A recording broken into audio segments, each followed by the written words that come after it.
बिस्मिल्लाहिर्रहमानिर्रहीम। अस्सलाम वालेकुम व्यूअर्स। तो कैसे हैं आप सब? उम्मीद करती हूँ आप सब खैरियत से होंगे। तो जनाब, आज आपके लिए बहुत ही ज़बरदस्त कराची के मशहूर गरम प्याला छोले की रेसिपी लेके आई हूँ, जो बहुत ही ज़बरदस्त चटपटे बन के तैयार होंगे।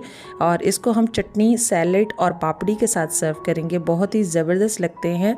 तो इस आसान और मज़ेदार रेसिपी को बनाने के लिए आपको इस वीडियो को एंड तक देखना होगा। और वीडियो अगर अच्छी लगे तो लाइक शेयर ज़रूर कर दें। नए आने वालों से कहूँगी कि चैनल को सब्सक्राइब कर लें। चलें आएँ झटपट से इस मज़ेदार रेसिपी को बनाना स्टार्ट करते हैं।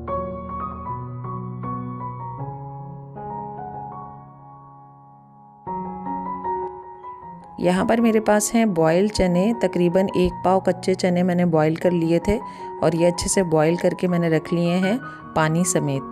और अब यहाँ पर मेरे पास हैं बॉयल किए हुए आलू। तकरीबन 2 आलूओं को मैंने बॉयल कर लिया था और इस शेप में कट कर लिया है। बिल्कुल अच्छे से ये बॉयल किए हुए हैं।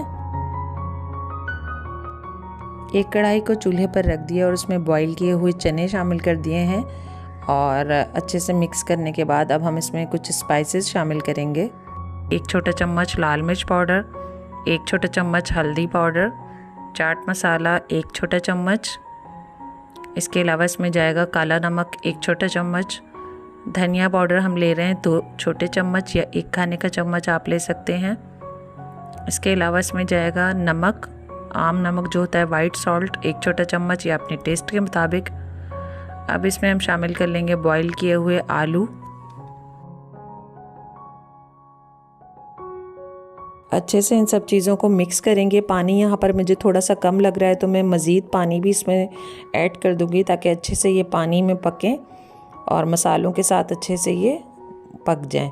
थोड़ा सा इसमें 1 चुटकी के बराबर ज़र्दे का रंग शामिल कर दिया है और अच्छे से मिक्स कर लिया है। और इसमें मैं शामिल करूँगी इमली का पल्प। तकरीबन 2 खाने के चम्मच इमली का पल्प शामिल किया है। यहाँ पर मेरे पास है केचप, चिली गार्लिक सॉस है, ये भी मैंने 2 खाने के चम्मच शामिल किया। और इसके अलावा चिकन पाउडर मैं इसमें शामिल कर रही हूँ। आप इसके अलावा अजीनोमोटो या चिकन क्यूब का भी इस्तेमाल कर सकते हैं। 1 खाने का चम्मच चिकन पाउडर का यूज़ किया है। सब चीज़ों को अच्छे से मिक्स करेंगे और मीडियम टू लो फ्लेम पर कुक करेंगे ढक के इसको, ताकि अच्छे से मसाले कुक हो जाएँ।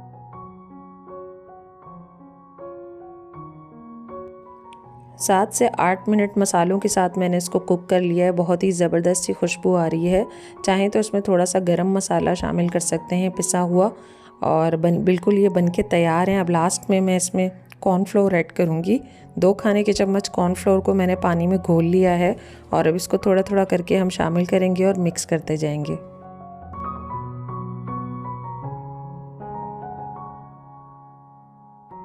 बहुत ही ज़बरदस्त, बहुत ही जायकेदार काठियावाड़ी छोले या गरम प्याला छोले बनके तैयार हैं। आपको कराची में ये तकरीबन रात के टाइम ठेलों पर बिकते हुए नज़र आएंगे और बहुत ज़्यादा रश होता है इनके ठेलों पर। और आप इस रेसिपी को ट्राई कीजिए घर में। मैंने यहाँ पे सैलेड भी इसके साथ बनाई है, हरा धनिया, पुदीना और प्याज की। तो अब मैं यहाँ पर सर्व कर रही हूँ एक प्याले में। ये मैं निकाल लूँगी। और बहुत थोड़े से चनों से आप बहुत ज़्यादा लोग जो है इसको खा सकते हैं। बहुत काफ़ी सारे बन जाते हैं ये। और चटनी के साथ हम इसको सर्व कर रहे हैं। चटनी की रेसिपी मेरे चैनल पर मौजूद है, आप जाके देख सकते हैं वहाँ से। तो इस चटनी को ज़रूर बनाइएगा इस गरम प्याला छोलों के साथ, बहुत ज़बरदस्त लगती है। उम्मीद करती हूँ कि आपको मेरी रेसिपी अच्छी लगेगी। रेसिपी अच्छी लगे तो लाइक शेयर ज़रूर कर दें और नए आने वालों से कहूँगी कि चैनल को सब्सक्राइब कर दें। आखिर में हम इसके ऊपर पापड़ी भी डालेंगे, बहुत ज़बरदस्त सा टेस्ट आ जाता है। तो इसी के साथ इजाज़त चाहूँगी। अगली रेसिपी में इंशाल्लाह ताला फिर हाजिर होंगे। दुआओं में मुझे याद रखिएगा। मेरे चैनल को, मेरी वीडियोस को देखते रहिएगा। अल्लाह हाफिज़।